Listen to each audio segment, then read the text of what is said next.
supaya segera membangun drainase yang bisa menampung volume air yang datang dari hulunya. Tentunya kami akan mengupayakan supaya pemerintah provinsi mau membangun drainase. Nah, ini salah satu untuk mencegah terjadinya banjir ini.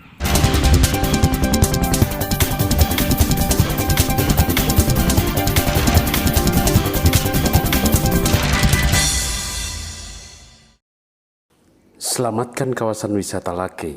Pemkab Dompu janjikan pembangunan drainase. Pemerintah Kabupaten Dompu akan mengambil langkah tepat dalam mengantisipasi terjadinya kerusakan di kawasan wisata Pantai Lakei akibat banjir. Selain membangun di wilayah hulu, yakni melakukan penanaman di areal hutan, juga akan dilakukan pembangunan drainase yang akan mengalirkan air ke arah sungai sehingga banjir dapat diantisipasi agar tidak lagi menggenang di halaman perhotelan. Dikhawatirkan hujan yang akan terjadi pada hari-hari selanjutnya bakal memakan korban lebih besar lagi, sehingga pemerintah diharapkan untuk lebih cepat menanggulangi hal-hal utama guna mencegah terjadinya musibah yang lebih besar. Ini kalau dihitung dari nilainya ini tidak terhitung ya. Saya rasa kita akan kehilangan diamond atau mutiara daripada ikon kita, yaitu titik ombak yang ada di Teluk Cempi ini, terutama Lakei Peak, periskop dan titik-titik lainnya yang ada di Teluk Cempi ini. Harapan ke pemerintah untuk bagaimana revitalisasi hutan? Ya, saya rasa kalau kita bicara masalah memperbaiki kawasan wisata Lakei, saya rasa kita perlu juga membicarakan upper coast atau kawasan hulunya perlu diperbaiki juga, karena di mana kawasan resapan air ini sudah gundul semua akibat industri jagung. Kami semua sebagai pengusaha mengharapkan keterlibatan pemerintah provinsi sebagai penanggung jawab daripada kawasan wisata Lakei ini, supaya segera membangun drainase yang bisa menampung volume air yang datang dari hulunya.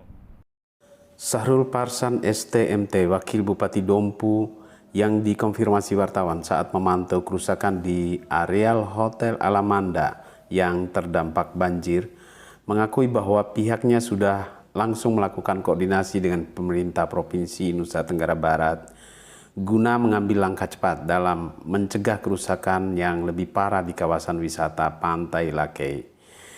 Melihat kondisi ini, drainase harus dibangun agar banjir tidak menghantam dan menghancurkan kawasan perhotelan.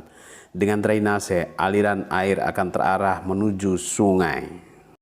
Adapun terkait pengembalian fungsi hutan yang sudah terlanjur dibabat oleh para peladang, pemerintah akan menanam kembali dengan pohon buah yang diharapkan nanti dapat dipelihara bersama oleh seluruh masyarakat, sehingga dalam beberapa tahun ke depan dapat diwujudkan agrowisata di Pantai Lakei.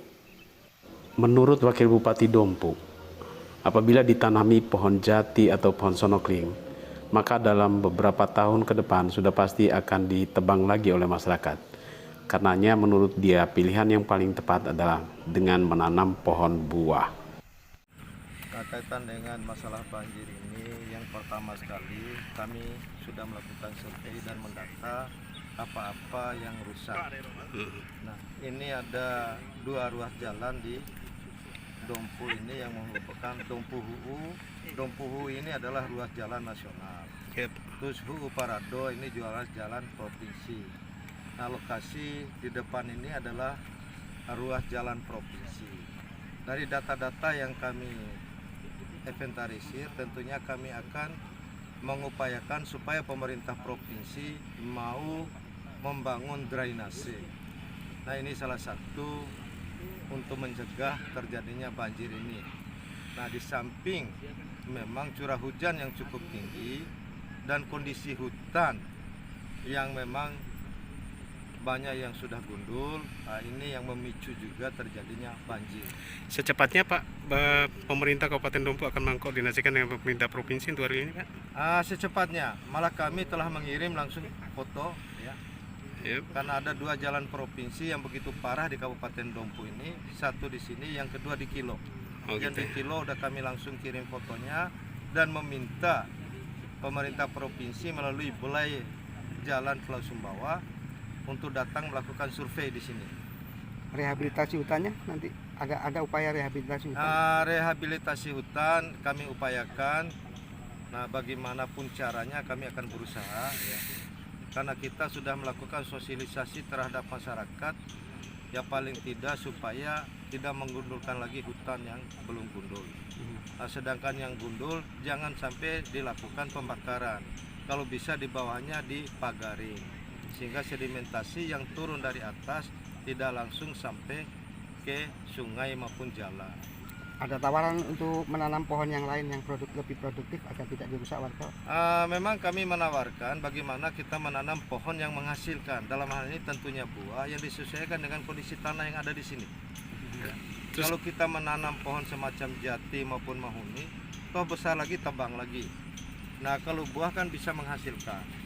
Dan ini menjadi penghasil untuk masyarakat itu sendiri. Nah, jadi kami mengajarkan bagaimana masyarakat yang langsung menanam, memelihara dan memetik hasilnya. Itu yang kami harapkan.